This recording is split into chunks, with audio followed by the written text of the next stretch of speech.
Because remember, in the end, we are not going to be remembered for how much we made, but for how much we have given.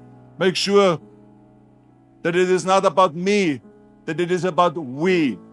Turn the me into we, and I guarantee you that you can change the world. But I hope that doesn't confuse you, and that you think maybe that you made it that far by yourself. No, you didn't.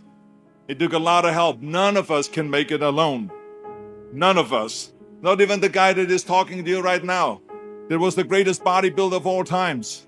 Not even me that has been the Terminator and went back in time to save the human race. Not even me that fought and that killed predators with his bare hands. I always tell people that you can call me anything that you want. You can call me Arnold, you can call me Schwarzenegger, you can call me the Austrian Oak, you can call me Schwarzi, you can call me Arnie, but don't ever call me a self-made man. But this is so important for you to understand. I didn't make it that far on my own. To accept that credit or that medal would discount every single person that has helped me to get here today. That gave me advice, that made an effort, that gave me the time, that lifted me up when I fell. And it gives the wrong impression that we can do it alone. None of us can. The whole concept of the self-made man or woman is a myth.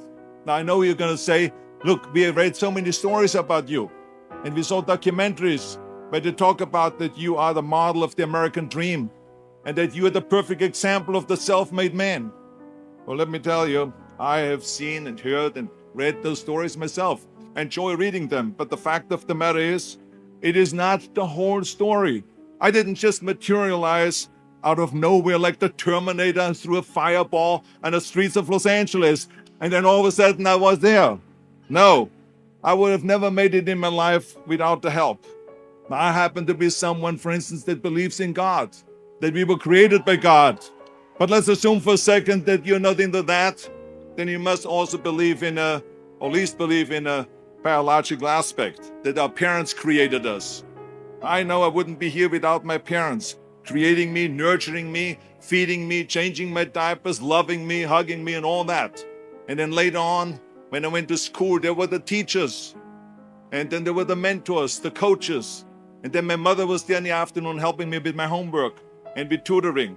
And then in the evening, my father was there helping me in sports, coaching us in soccer. And in the winter, skiing, sledding, ice skating, ice curling, and all those kind of things. My father taught me about discipline and my love and appreciation for sports. And he gave me my first great advice by saying, whatever you do, Arnold, be useful. And let me tell you, the most important thing in life is to have vision, to know exactly where you're going. I found my vision.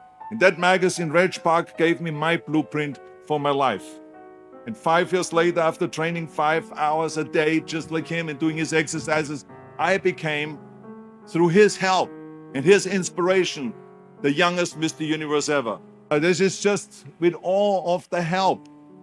I would not have made any of that by myself. So this is why I don't believe in a self-made man. So the bottom line was, it was very, very difficult, but only because I decided not to listen to the naysayers, and because I decided to work as hard as I did in bodybuilding, to take acting lessons, to take voice lessons, English lessons, speech lessons, and accent removal lessons.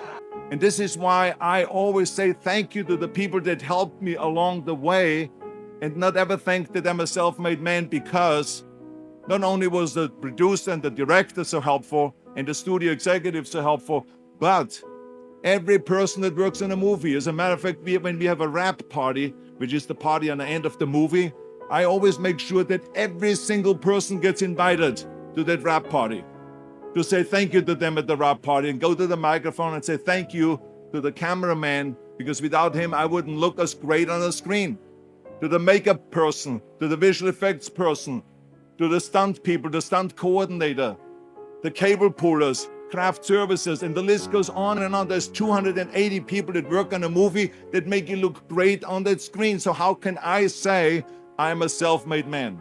So this is why it is important for all of us to recognize, and this is why I tell you, and every step of the way I had help. I have to say that it is important to acknowledge that, because people make it always sound that you did all this yourself. I didn't. I did it with a lot of help. Yes, I was determined. Yes, I never listened to the naysayers. Yes, I had a great vision. Yes, I had the fire in the belly and all of those things, but I didn't do it without the help. And the reason why I want you to understand that is because as soon as you understand that you are here because of a lot of help, then you also understand that now is time to help others. That's what this is all about. You got to help others. Don't just think about yourself. Help others. As my father-in-law, Sergeant Shriver said, he said, tear down this mirror. Tear down this mirror that makes you always look at yourself. And you will be able to look beyond this mirror and see the millions of people that need your help. And let me tell you something, when I heard that, it all made sense to me. That we have to go out and help.